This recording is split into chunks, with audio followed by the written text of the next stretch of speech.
اللہم صلی علی محمد و آل محمد۔ عمل ام داؤد جو ہم ماہ رجب کی 13 اور 14 اور 15 تاریخ کو روزہ رکھ کے کرتے ہیں، اس کا ایک آسان طریقہ بھی یہ ہے کہ وہ جو تمام صورتیں قرآنی پڑھی جاتی ہیں وہ لوگوں کے لیے بڑی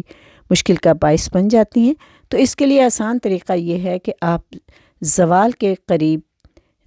غسل کریں اور اس کے بعد پاکیزہ کپڑے پہن کر تنہائی کے مقام پر جائیں جہاں کوئی شخص آپ کے پاس نہ آئے، اور 2 رکعت کر کے 8 رکعتیں نافلہ ظہر کی پڑھیں، پھر آداب و شرائط کے ساتھ فریضہ ظہر بجا لائیں، اور نماز ظہر کے بعد مزید 2 رکعت جس صورت کے ساتھ چاہے پڑھیں، اور اس کے بعد 100 مرتبہ کہیں یا قاضی حوائج الطالبین، پھر 8 رکعت نافلہ اثر پڑھ کر ہر رکعت میں الحمد کے بعد 3 مرتبہ سورہ قل واللہ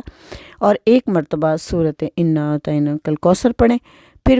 فریضہ اثر خضوع اور خشوع کے ساتھ بجا لائیں۔ نمازوں سے فارغ ہونے کے بعد آپ جب بیٹھیں تو ان صورتوں کے بدلے آپ 1000 مرتبہ سورۃ قل واللہ اور احتیاطاً اول 100 مرتبہ سورہ حمد اور 10 مرتبہ آیت الکرسی بھی پڑھیں۔ اور کچھ لوگ یہ کہتے ہیں کہ سورہ حمد سے قبل آپ 100 مرتبہ سبحان اللہ والحمد للہ ولا الہ الا اللہ واللہ اکبر کہیں۔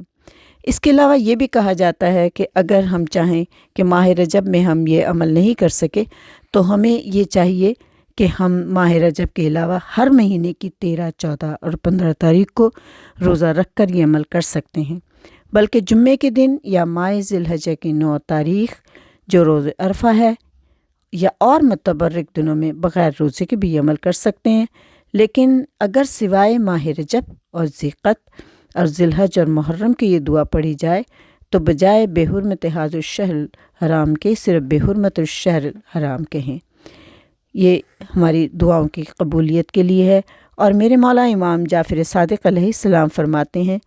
کہ وہ دعا ضرور پڑھیں، اور اگر اس دعا کے پڑھنے کے دوران آپ کی آنکھ سے ایک آنسو جیسے کہتے ہیں کہ مچھر کے پر کے برابر بھی باہر آ جائے تو یہ سمجھ لیں کہ آپ کی ساری دعائیں قبول ہو جائیں گی، اور باقی انشاءاللہ تعالی ہر ایک مومن کی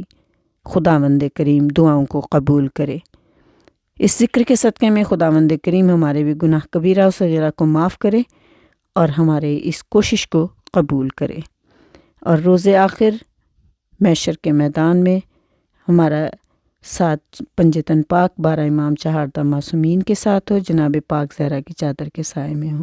اللہم صلی علی محمد و آل محمد وعجل فرجہم اجمعین۔